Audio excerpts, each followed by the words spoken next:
കഥയാരംഭിക്കുന്നത് ഗവൺമെന്റിന്റെ അധീനതയിൽ തന്നെ നടക്കുന്ന ഒരു സീക്രട്ട് ഇൻസ്റ്റിറ്റ്യൂഷൻ പരിചയപ്പെടുത്തിക്കൊണ്ടാണ്. പ്രസ്കോട്ട് അക്കാഡമി എന്നായിരുന്നു ആയിടത്തിന്റെ പേര്. ചെറിയ പെൺകുട്ടികൾ മുതൽ അവിടെ ട്രെയിൻ ചെയ്യപ്പെടുന്നുണ്ട്. പ്രധാനമായും ഗവൺമെന്റിനു വേണ്ടി അവരെ മികച്ച അസാസിൻസ് ആക്കി തീർക്കുക, ഹിറ്റ്മാൻസ് ആക്കി തീർക്കുക എന്നതായിരുന്നു അവിടെ പരിശീലിപ്പിച്ചിരുന്നത്. അവിടുത്തെ പ്രധാന ഇൻസ്ട്രക്ടറും അതിന്റെ തലവനും ഹാറ്റ്മാൻ എന്ന വ്യക്തിയായിരുന്നു. 10 വയസ്സുള്ളപ്പോൾ മുതൽ കുട്ടികളെ അങ്ങോട്ടേക്ക് ഹാറ്റ്മാൻ എത്തിക്കും. പുറം ലോകത്തിന്റെ ഒരു സ്വാധീനവുമില്ലാതെ അവരെ ട്രെയിൻ ചെയ്യിക്കും. പുറത്തെ മീഡിയയുമായോ പുറത്തെ ലോകവുമായോ അധിക ബന്ധമൊന്നും അവർക്കുണ്ടാവില്ല.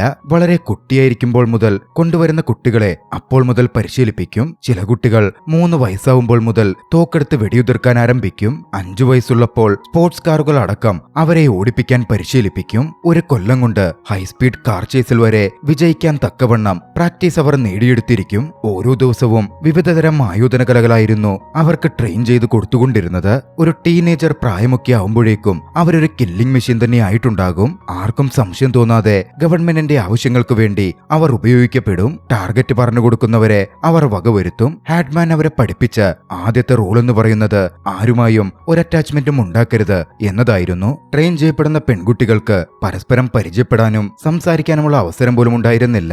അവർക്കൊക്കെ ആകെ ഉണ്ടായിരുന്നത് അവരുടെ കോഡ് നമ്പേഴ്സായ ഏജന്റ് വിളിപ്പേരുകളായിരുന്നു. സ്വന്തമായി മറ്റൊരു പേര് പോലും ഉണ്ടായിരുന്നില്ല. ഏജന്റ് 83 ആയിരുന്നു ആ അക്കാഡമിയിലെ ഏറ്റവും മികച്ച സ്റ്റുഡന്റ്. ഏറ്റവും മികച്ച രീതിയിൽ ഷൂട്ട് ചെയ്യാനും ഏറ്റവും മികച്ച രീതിയിൽ അവർക്കിടയിൽ ഫൈറ്റ് ചെയ്യാനും പറ്റുന്നത് ഏജന്റ് 83ക്കായിരുന്നു. ഒരു ദിവസം ഹാറ്റ്മാൻ കുട്ടികൾക്കൊക്കെ ഒരു പാവക്കുട്ടിയെ കൊടുത്തു. അതിൽ പേന കൊണ്ട് കുത്താൻ പറഞ്ഞു. പക്ഷേ 83 മാത്രം ആ പാവക്കുട്ടിയെ തന്റെ നെഞ്ചിനോട് ചേർത്ത് പിടിച്ചു. ഹാറ്റ്മാന് അത് തീരെ ഇഷ്ടപ്പെട്ടില്ല. ഹാറ്റ്മാൻ എന്ന അവളുടെ ആ പാവ വാങ്ങി. അവൾ ചെയ്തത് ഒരു ബാഡ് എക്സാമ്പിളായി എടുത്തു പറഞ്ഞ് ആ പാവയുടെ തല ഉടലിൽ നിന്നും അയാൾ പിടിച്ചു പറിച്ചെടുത്തു. 83യുടെ ഉള്ളിൽ വല്ലാത്തൊരു ഇമോഷണൽ തള്ളിച്ച വന്നിരുന്നു. പക്ഷേ അവൾ അത് കടിച്ചു പിടിച്ചു നിന്നു. വർഷങ്ങൾ കടന്നുപോയി. ഒടുവിൽ അവൾ ഒരു ടീനേജറായി മാറി. ഏറ്റവും മികച്ച രീതിയിൽ ഫൈറ്റ് ചെയ്യുന്ന മികച്ച കഴിവുകളുള്ള ഒരു ഏജന്റ് ടീനേജർ. അവളുടെ ഏറ്റവും വലിയ കോമ്പറ്റീറ്റർ ഏജന്റ് 84 ആയിരുന്നു. എല്ലായ്പ്പോഴും രണ്ടാമതെത്തിയിരുന്നത് 84 ആണ്.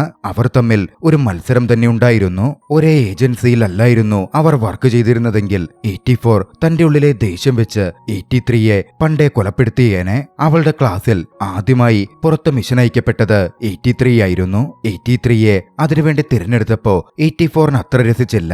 പക്ഷേ അവിടുത്തെ നിയമങ്ങൾ കർക്കശമായതുകൊണ്ട് 84 അതിനെതിരെ പ്രതികരിക്കാൻ പറ്റില്ലായിരുന്നു. ആക്ടിവേറ്റ് ചെയ്യപ്പെട്ടതിന് പിന്നാലെ 83 പലതരം മിഷനുകൾ ചെയ്തു. ഒരു ടീനേജർ ആയതുകൊണ്ട് മിഷൻ ഇറങ്ങിയ അവളെ ആരും തെറ്റിദ്ധരിച്ചില്ല.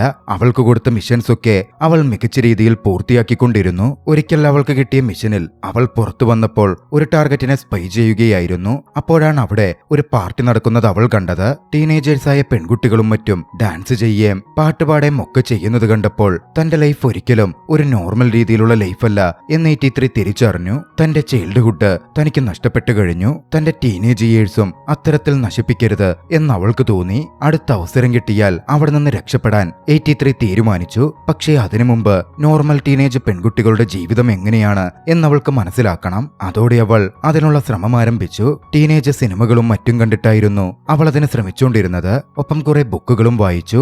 ഓരോ തവണ മിഷനായി പുറത്തു പോകുമ്പോഴും അവൾ പുറത്തുനിന്ന് മാഗസിൻസ് വാങ്ങും. ബോറിംഗ് മീറ്റിംഗ്സിനിടയിൽ വിദഗ്ധമായി അത് വായിക്കും. ഒരിക്കൽ അത്തരത്തിലുള്ള ഒരു മീറ്റിംഗിൽ അവൾ മാഗസിൻ വായിച്ചുകൊണ്ടിരുന്നത് ഹാറ്റ്മാൻ കൈയോടെ പിടിച്ചു. ഹാറ്റ്മാൻ പറഞ്ഞു, അടുത്ത മിഷൻ വളരെയധികം അപകടം പിടിച്ചതാണ്. നീ എന്താ ഈ കാണിക്കുന്നത്? നിന്റെ സെൻസിലേക്ക് തിരിച്ചുവാ. പിന്നാലെ ഹാറ്റ്മാൻ മിഷനെ പറ്റി വിശദീകരിച്ചു. അവർക്കെതിരിടേണ്ടിയിരുന്നത് വിക്ടോറിയ എന്ന പേരിൽ അറിയപ്പെടുന്ന ആയുധ കച്ചവടക്കാരി കൂടിയായ ഒരു ലേഡിയെയായിരുന്നു. അവിടെ നിന്ന് 8 മണിക്കൂർ ദൂരെയുള്ള ഒരു സിറ്റിയിലാണ് അവളുടെ ഹൈഡൌട്ട് ഉള്ളത്. 2 ദിവസത്തേക്ക് അവൾ അവിടെ കാണാൻ സാധ്യതയുള്ളൂ. അതിനുള്ളിൽ അവളെ പിടികൂടണം. ഇത്തവണ അവളെ മിസ് ചെയ്താൽ പിന്നീട് വീണ്ടും അവളെ കണ്ടുകിട്ടിയേക്കില്ല. ജീവനോടെ തന്നെ അവളെ പിടികൂടേണ്ടതുണ്ട്. എന്നാലേ വിവരങ്ങൾ ശേഖരിക്കാൻ പറ്റൂ. 84 ആ മിഷൻ ഏറ്റെടുക്കണം എന്നുണ്ടായിരുന്നു. ആ മിഷനിൽ അവൾക്ക് വിജയിക്കാൻ പറ്റിയാൽ ഹാറ്റ്മാന്റെ ഫേവറേറ്റ് ആവാൻ അവൾക്ക് സാധിച്ചെങ്കിലോ എന്ന് 84 ആഗ്രഹിച്ചു. പക്ഷേ 83ക്കായിരുന്നു ഹാറ്റ്മാൻ മിഷൻ കൊടുത്തത്. പിന്നീട് അടുത്ത ദിവസം വിക്ടോറിയ പൊട്ടിത്തകർന്ന കെട്ടിടങ്ങൾക്കിടയിലേക്ക് കടന്നുവരികയാണ്. 3 ബന്ദികൾ പിടികൂടപ്പെട്ട് അവിടെ ഉണ്ടായിരുന്നു. ഓരോരുത്തരെയായി കൊലപ്പെടുത്താൻ വേണ്ടി അവരുടെ തലയിലിട്ടിരുന്ന കറുത്ത മാസ്കൂരി വിക്ടോറിയ നിന്നു. ആ കൂട്ടത്തിൽ 83യും ഉണ്ടായിരുന്നു. 83 വിക്ടോറിയ മുമ്പിൽ എത്തിയതും അവളെ കടന്നാക്രമിച്ചു. അവിടെ ഉണ്ടായിരുന്ന വിക്ടോറിയയുടെ കയ്യാളുകളെയും അവൾ അടിച്ച് താഴെ വീഴ്ത്തി. പിന്നാലെ വിക്ടോറിയയുടെ കയ്യിലേക്ക് അവൾ ഒരു കുരുക്കിട്ടു. ഒരു എയ്റോപ്ലെയിനിലേക്ക് അത് കണക്റ്റഡ് ആയിരുന്നു. ഒടുവിൽ വിക്ടോറിയയും പൊക്കിയെടുത്ത് 83യെയും കൂടെ കൂട്ടി ആ വിമാനം ഉയരുകയാണ്. 83യുടെ മിഷൻ ഗംഭീരമായി പൂർത്തിയായി. വിക്ടോറിയ അവരുടെ പിടിയിലകപ്പെട്ടു. പക്ഷേ വിക്ടോറിയയുടെ കയ്യിൽ അപ്പോഴും തോക്കുണ്ടായിരുന്നു. വിക്ടോറിയ ഒട്ടും മടിച്ചില്ല. 83ക്കെതിരെ വെടിയുതിർത്തു. 83യുടെ കയറിലായിരുന്നു അതുകൊണ്ടത്. അത് പൊട്ടി അവൾ താഴേക്ക് പതിച്ചു. അവൾ വന്ന് വീണതാകട്ടെ അവിടുത്തെ ഒരു തടാകത്തിലേക്കായിരുന്നു. ഒരു തരത്തിൽ 83 അവിടെ നിന്നും പുറത്തെത്തി. ഇതേസമയം ഹാർട്ട്മാന്റെ മുമ്പിലേക്ക് വിക്ടോറിയ എത്തപ്പെട്ടിരുന്നു. 83 വന്നിട്ടില്ല എന്ന് മനസ്സിലാക്കിയ ഹാർട്ട്മാൻ 83യെ കണക്ട് ചെയ്യാൻ ശ്രമിച്ചു. കയ്യിലുള്ള വാച്ച് പോലുള്ള ഡിവൈസിലാണ് കണക്ട് ചെയ്യാൻ ശ്രമിക്കുന്നത്. പക്ഷേ വെള്ളത്തിൽ വീണതുകൊണ്ടോ എന്തോ 83ക്ക് അത് കേൾക്കാൻ പറ്റുന്നുണ്ടെങ്കിലും റിപ്ലൈ ചെയ്യാൻ പറ്റുന്നുണ്ടായിരുന്നില്ല.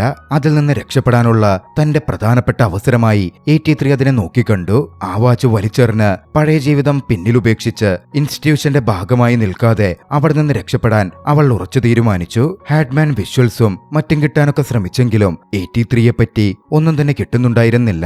എന്തായാലും വിക്ടോറിയയെ അറസ്റ്റ് ചെയ്ത് തങ്ങളുടെ ഹൈഡൌട്ടിലേക്ക് ഹാർട്ട്മാൻ കൊണ്ടുപോയി. ഇതേസമയം മറുവശത്ത് മുങ്ങിയിരുന്ന 83 തനിക്ക് വേണ്ടി മറ്റൊരു ഐഡന്റിറ്റി ക്രിയേറ്റ് ചെയ്യുകയായിരുന്നു. മേഗൻ എന്ന പേരായിരുന്നു അവൾ അതിനുവേണ്ടി സ്വീകരിച്ചത്. അവിടുള്ള ഒരു ഹൈസ്കൂളിൽ അവൾ ജോയിൻ ചെയ്തു. അഡോപ്റ്റ് ചെയ്യുന്ന രീതിയിൽ കൂടെ താമസിക്കാൻ ഒരു ഫാമിലിയെയും അവൾ കണ്ടെത്തി. അങ്ങനെ ഫാമിലിക്കടുത്തേക്ക് അവൾ എത്തിച്ചേരുകയാണ്. അവളെ സ്വീകരിക്കാൻ ഫാമിലി മുഴുവനുമായും എത്തിയിരുന്നു. അമ്മയായ ലാഴ്സൺ, അവരുടെ മകൻ പാർക്കർ, വളരെയധികം സർക്കാസമൊക്കെ പറയുന്ന അവരുടെ മകൾ ലിസ് എന്നിവരായിരുന്നു അവളെ സ്വീകരിക്കാൻ എത്തിയത്. മേഗന്റെ വരവിൽ ലിസിന് മാത്രം അത്ര സന്തോഷം കണ്ടിരുന്നില്ല. ബാക്കിയുള്ളവരൊക്കെ വലിയ ഹാപ്പി ആയിരുന്നു. സ്കൂൾ ബസ്സിൽ പോവുക എന്നുള്ളതൊക്കെ മേഗനെ സംബന്ധിച്ച് വളരെയധികം എക്സൈറ്റിംഗ് ആയ കാര്യമായിരുന്നു. പക്ഷേ അതൊക്കെ നോർമലായ ലിസാകട്ടെ അതിന്റെ പേരിൽ അവളെ കളിയാക്കുകയും വല്ലാതെ നോക്കുകയും ഒക്കെ ചെയ്തു. അങ്ങനെ മേഗന്റെ സ്കൂളിലെ ആദ്യ ദിവസം എത്തി. സ്കൂളിൽ പോയി അവൾക്ക് പരിചയമൊന്നുമില്ലല്ലോ. നല്ല രീതിയിലുള്ള വസ്ത്രധാരണമായിരിക്കും എന്ന് കരുതി അവൾ തന്റെ മനസ്സിലുള്ള രീതിയിൽ വസ്ത്രം ധരിച്ചു.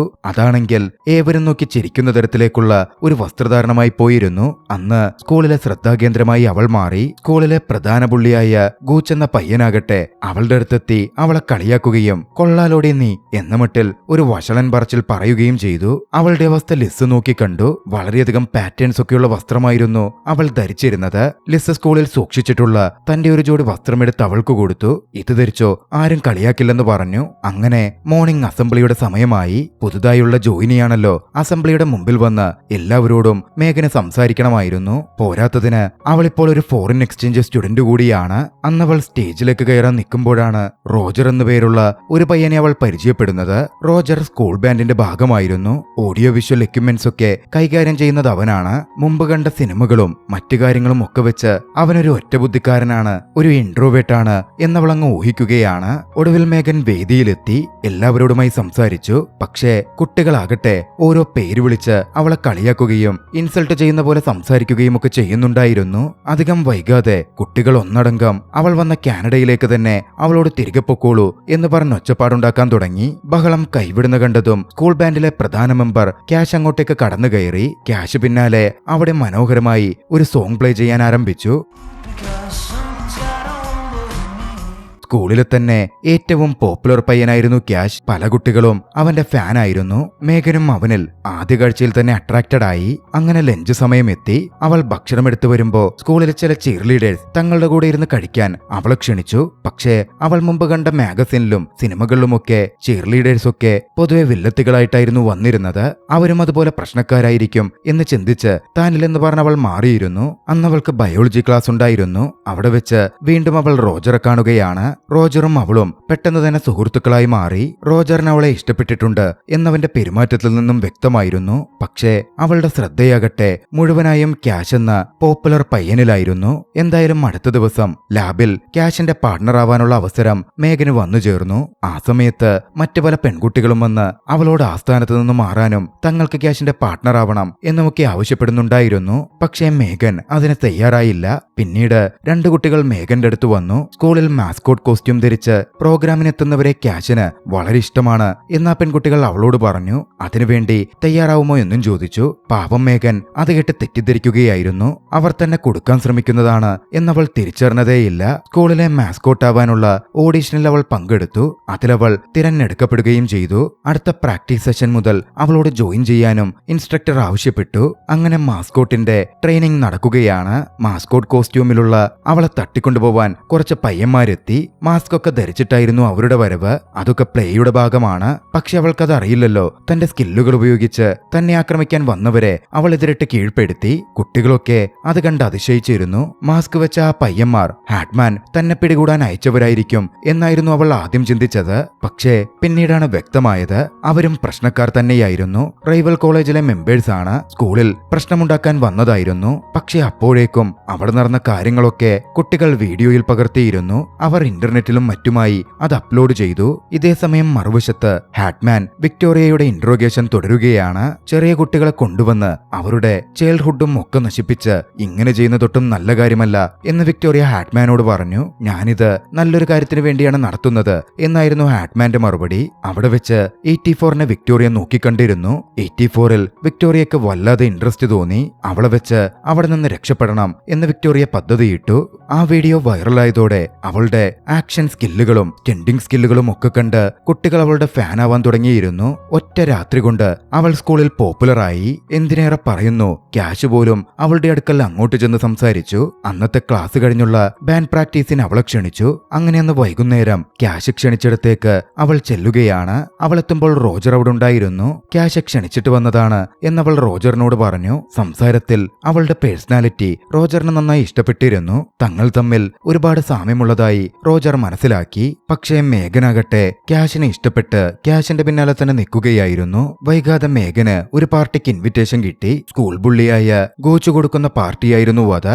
അതും അവന്റെ വീട്ടിൽ വെച്ചിട്ടാണ്. മേഘൻ വല്ലാതെ എക്സൈറ്റഡ് ആയി. അത്തരം പാർട്ടികളെപ്പറ്റി അവൾ ടിവിയിൽ സിനിമയിലൊക്കെ കണ്ടിട്ടേയുള്ളൂ. ഇതിപ്പോ അവൾക്ക് നേരിട്ട് അത്തരമൊരു പാർട്ടിക്ക് പോവാൻ അവസരം വന്നിരിക്കുകയാണ്. പക്ഷേ അന്ന് അവൾ അവിടെ നിന്ന് ഇറങ്ങുമ്പോ അവളുടെ ഇൻസ്റ്റിറ്റ്യൂട്ടിലെ ആളുകൾ, ഹാറ്റ്മാന്റെ കീഴിലുള്ള ആളുകൾ വന്ന് അവളെ വിദഗ്ധമായി തട്ടിക്കൊണ്ടുപോയി. ഹാറ്റ്മാന് മുമ്പിലേക്കായിരുന്നു അവൾ എത്തിക്കപ്പെട്ടത്. ഹാറ്റ്മാൻ അവളെ ചോദ്യം ചെയ്യാൻ തുടങ്ങി. ഹാറ്റ്മാൻ കരുതിയത് തങ്ങളുടെ ശത്രുപക്ഷത്തുള്ള ഏതോ ടീമിനു വേണ്ടി അവളിപ്പോൾ വർക്ക് ചെയ്യുന്നു എന്നായിരുന്നു. തനിക്കൊരു നോർമൽ ജീവിതം വേണം, അതിനാണ് താൻ ശ്രമിച്ചത് എന്നൊക്കെ മേഘൻ പറയാൻ ശ്രമിച്ചെങ്കിലും ഹാറ്റ്മാൻ അതൊന്നും ചെവികൊണ്ടില്ല.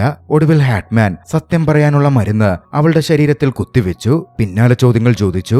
ഇത്തവണയും അവൾ തന്റെ സത്യങ്ങൾ തിരിച്ചു പറഞ്ഞു. ഒടുവിൽ ഹാറ്റ്മാന് അവൾ പറഞ്ഞതത്രയും സത്യമായിരുന്നു എന്ന് മനസ്സിലാവുകയാണ്. അവളുടെ ജീവിതത്തിന്റെ അവകാശം തനിക്കും തന്റെ ഇൻസ്റ്റിറ്റ്യൂഷനുമാണ് എന്ന് ഹാറ്റ്മാൻ പറഞ്ഞു. അതുകൊണ്ട് മറ്റെന്തുണ്ടെങ്കിലും 2 ദിവസത്തിനുള്ളിൽ പൂർണ്ണമായി ബേസിലേക്ക് തിരികെ എത്തണം എന്ന് ഹാറ്റ്മാൻ അവൾക്ക് നിർദ്ദേശം കൊടുത്തു. വൈകാതെ അവളെ തിരികെ അവൾ താമസിച്ചിരുന്ന വീടിന്റെ മുമ്പിലേക്ക് അവർ തന്നെ എത്തിച്ചു. കുടിച്ചു വീഴപ്പെട്ട നിലയിലായിരുന്നു മേഘൻ കാണപ്പെട്ടത്. അടുത്ത ദിവസം മനസ്സിൽ ആവലാതിയുണ്ടെങ്കിലും അവൾ സ്കൂളിൽ പോയി. റോജറെ കണ്ട് സംസാരിച്ചു. ഗോച്ചിന്റെ പാർട്ടിക്ക് വരുന്നില്ലേ എന്നവൾ അവനോട് ചോദിച്ചു. തന്റെ അച്ഛൻ സ്ട്രിക്റ്റ് ആണെന്നും തന്നെ പാർട്ടിക്കൊന്നും വിടില്ല എന്നുമായിരുന്നു റോജറിന്റെ മറുപടി. തനിക്ക് ആകെയുള്ള സുഹൃത്ത് നീയാണെന്നും നീ പാർട്ടിക്ക് വന്നിരുന്നിൽ നന്നായിരുന്നു എന്നും അവൾ ആ സമയം അവനോടായി പറഞ്ഞു. അങ്ങനെ അടുത്ത ദിവസം പാർട്ടിക്ക് മേഘൻ പോയി. മേഘന്റെ കൂടെ ലിസും പോയിരുന്നു. അവളുടെ അമ്മ നിർബന്ധിച്ചിട്ടായിരുന്നു മേഘന് സപ്പോർട്ടായി ലിസ് പോയത്. പാർട്ടിയിലേക്ക് ചെന്നപ്പോ അവിടെ അതാ 84 ഇരിക്കുന്നു. 84നെ അവിടെ കണ്ട് മേഘൻ അക്ഷരാർത്ഥത്തിൽ ഒന്ന് ഞെട്ടിയിരുന്നു. ഹെദർ എന്ന പേരിലായിരുന്നു 84 എത്തിച്ചേർന്നിരുന്നത്. മേഘൻ ചിന്തിച്ചത് ഹാറ്റ്മാൻ തന്നെ നിരീക്ഷിക്കാനായിരിക്കും 84നെ അഥവാ ഹെദറിനെ അയച്ചത് എന്നായിരുന്നു. അതിനെപ്പറ്റി ചോദിച്ചെങ്കിലും 84 അത് ശരിവെക്കുകയോ അല്ലെന്ന് പറയുകയോ ചെയ്തില്ല. വൈകാതെ കഴിഞ്ഞ ദിവസം മേഘൻ അത്രയും പറഞ്ഞതുകൊണ്ട് റോജറും പാർട്ടിക്ക് വന്നു. മേഘനെ നോക്കിയായിരുന്നു അവൻ വന്നത്. പക്ഷെ അവൻ കണ്ടത് ക്യാഷിനെ അവൾ ചുംബിക്കുന്നതാണ്. അവന്റെ മനസ്സ് തകർന്നുപോയി. അന്ന് രാത്രിയിൽ തന്റെ ഹോം കമ്മിങ് പാർട്ടിയിലെ പാർട്ട്ണർ ആകാമോ എന്ന് ക്യാഷ് മേഘനോട് ചോദിച്ചു. പിറ്റേന്ന് സ്കൂൾ ബസ്സിൽ മേഘൻ കയറുമ്പോൾ ഡ്രൈവറുടെ വേഷത്തിൽ ഹാറ്റ്മാൻ ഉണ്ടായിരുന്നു. അവൾക്കൊരു വാണിംഗ് കൊടുക്കാനായിരുന്നു ഹാറ്റ്മാൻ എത്തിച്ചേർന്നിരുന്നത്. വിക്ടോറിയ അവരുടെ ഇടത്തു നിന്ന് രക്ഷപ്പെട്ടു അത്രേ. അവൾക്കെതിരെ വിക്ടോറിയയുടെ പ്രതികാര നടപടിക്ക് സാധ്യതയുണ്ട്.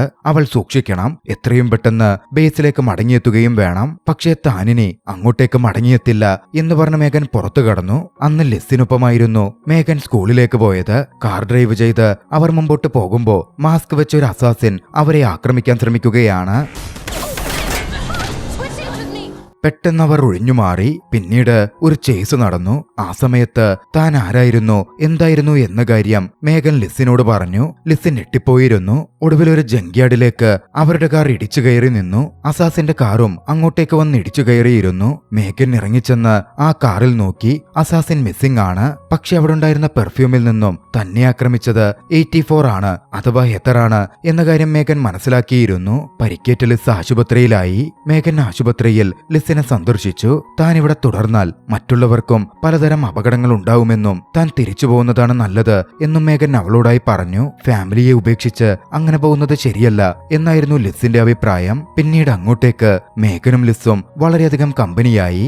ഏജന്റായിരുന്ന തന്റെ ജീവിതത്തെപ്പറ്റി മേഗൻ ലിസിനോട് ഒരുപാട് വിശദീകരിച്ചു പറഞ്ഞു. അവർക്കിടയിലെ സൗഹൃദം വളർന്നു. സന്തോഷം വീണ്ടും മേഗന്റെ ലൈഫിലേക്ക് കടന്നു വന്നു. ഹോം കമ്മിങ്ങിനു വേണ്ടി അവരൊന്നിച്ച് തയ്യാറെടുപ്പുകളും നടത്തി. ഇരുവരും പരസ്പരം തയ്യാറാക്കി കൊടുത്തു. അങ്ങനെയൊന്ന് പാർട്ടിക്ക് അവർ പുറപ്പെടുകയാണ്. മേഗനെക്കാത്ത് ക്യാഷും ലിസിനെക്കാത്ത് ഗൂച്ചും നിൽക്കുന്നുണ്ടായിരുന്നു. ലിസും ഗൂച്ചും അന്നത്തെ പാർട്ടിയിൽ പരിചയപ്പെട്ട് കമ്പനിയായതാണ്.